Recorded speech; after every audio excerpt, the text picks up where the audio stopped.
Hello, link down below in the description box as always if you want to read this shite on your own. Global.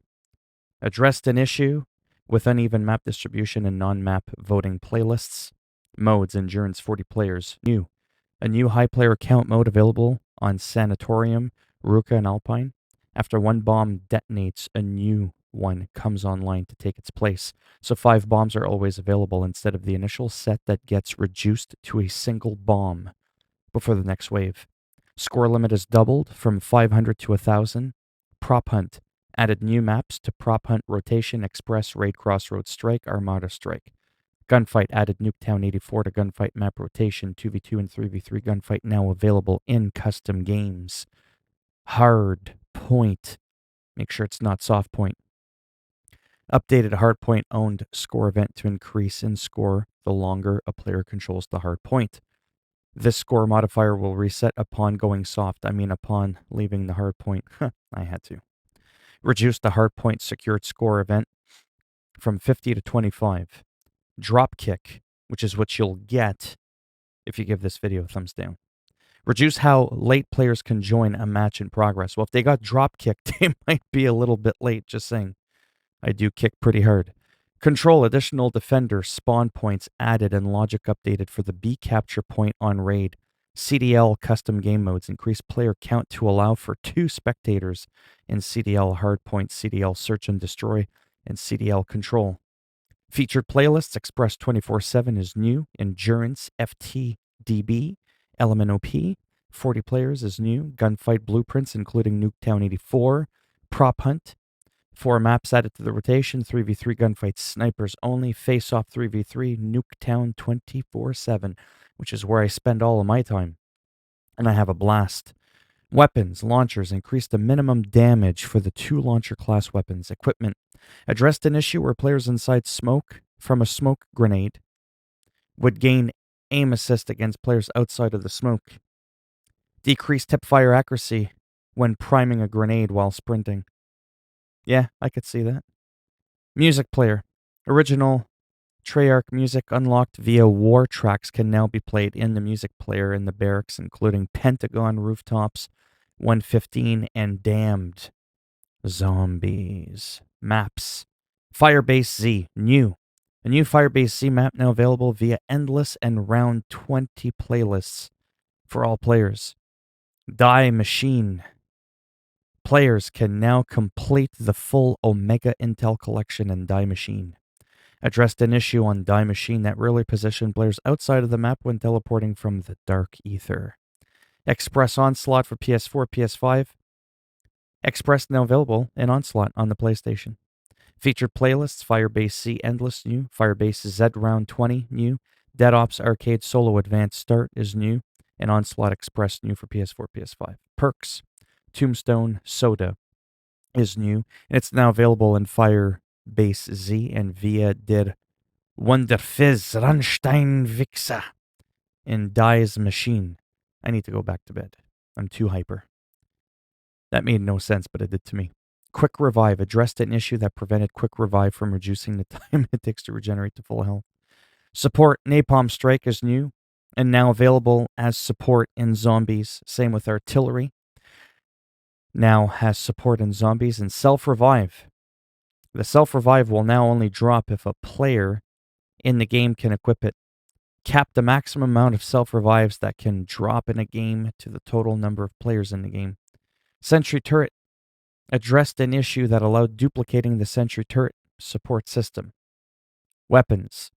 Assault Rifles increased the critical hit damage on all assault rifles and the max ammo stock on all assault rifles. Submachine guns, we've increased the critical hit damage on all SMGs and the max ammo stock on all SMGs. Shotguns increased the base damage on the Street Sweeper shotgun. Now you'll really be sweeping the streets and then some. And increased the range of the Street Sweeper shotgun. Blueprints addressed an issue that prevented attachments from appearing on the Western Justice weapon blueprint. Armor, level 1 armor will now replace the first armor shard drop in a game when no players have armor. Ammo mods, Cryo Freeze, reduce Cryo Freeze cooldown from 3 seconds to 1 second to make it a more dependable method of slowing enemies. Challenges, added a new Requiem Advancement category of challenges for future editions. Added first set of 6 new Requiem Advancement challenges, Firebase C report. Added new Dark Ops challenge for Firebase set. Dead Ops Arcade 3 Solo Advanced Start new private playlist available for solo players allows players to start at their highest arena checkpoint reached in solo mode.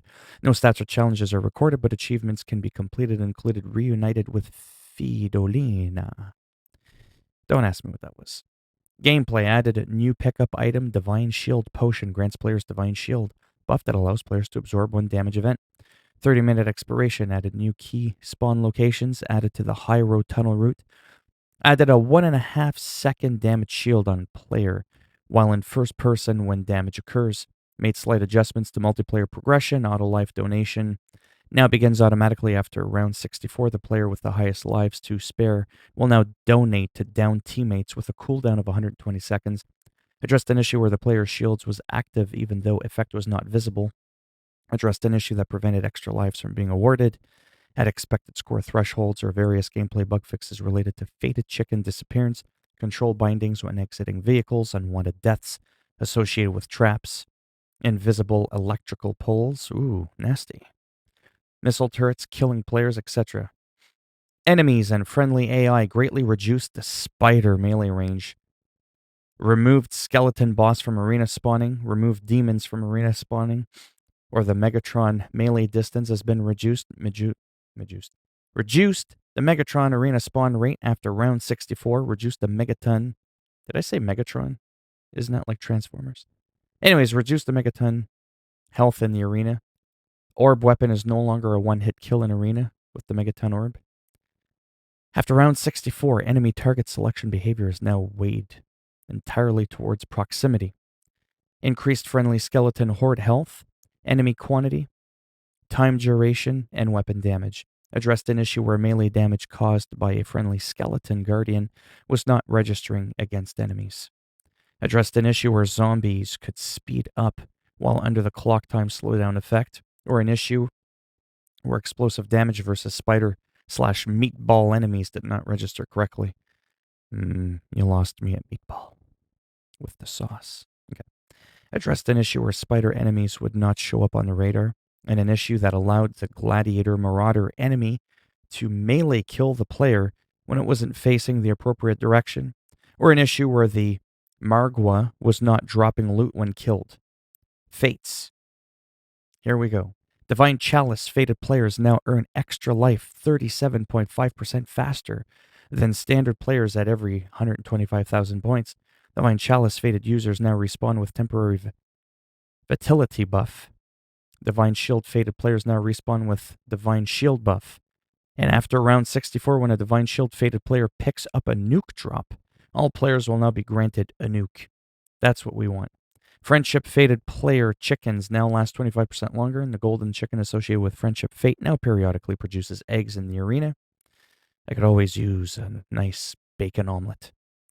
After round 64, the golden chicken associated with Friendship Fate will now have permanently upgraded weaponry and addressed an issue that could prevent players from collecting a fate in the room of fate when the room timed out, i.e. grabbing a fate rock with less than 4 seconds before the room expired.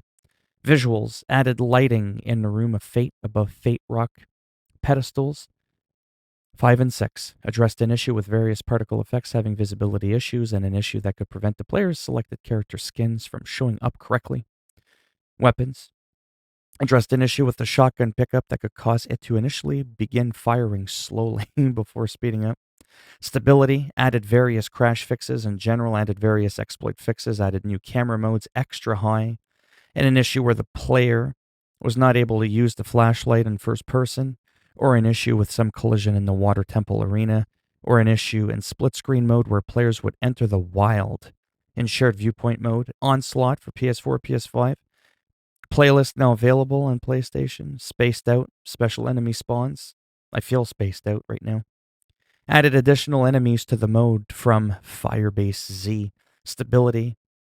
Added various crash fixes. General, how long are these patch notes, for the love of God?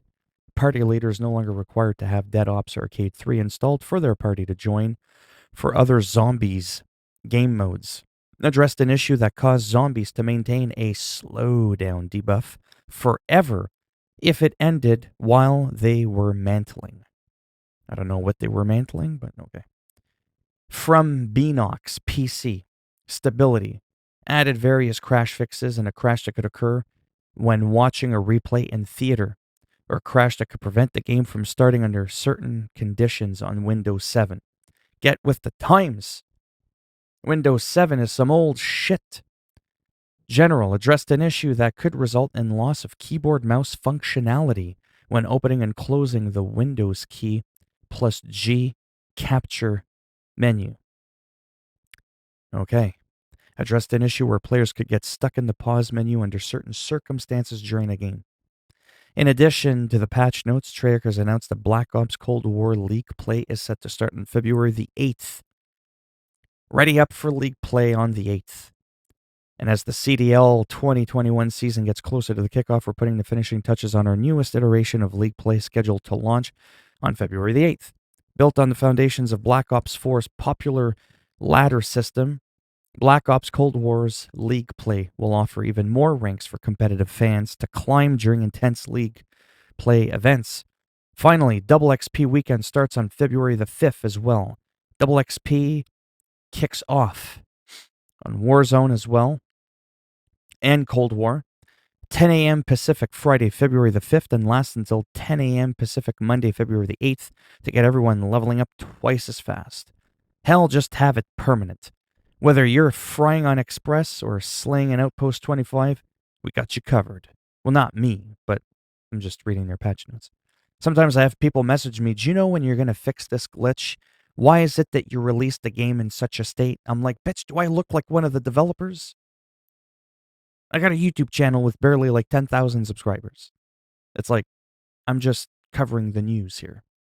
And on PlayStation, the 2XP starts a day sooner. That's right, but PC's the master race. Okay. We start on February the 4th at 10. So today, at 10 a.m. PT, Pacific time, on the PS4 and PS5. And if there's any stealth changes or any new developments regarding this patch, we'll make sure to let our readers know. Well, he will, not me. This isn't, my website, obviously. And there you have it. So if you liked the video, go ahead and give it a thumbs up. It greatly helps support the channel with the algorithm and making me a little bit more relevant when people are looking shit up on the internet. That's a good thing.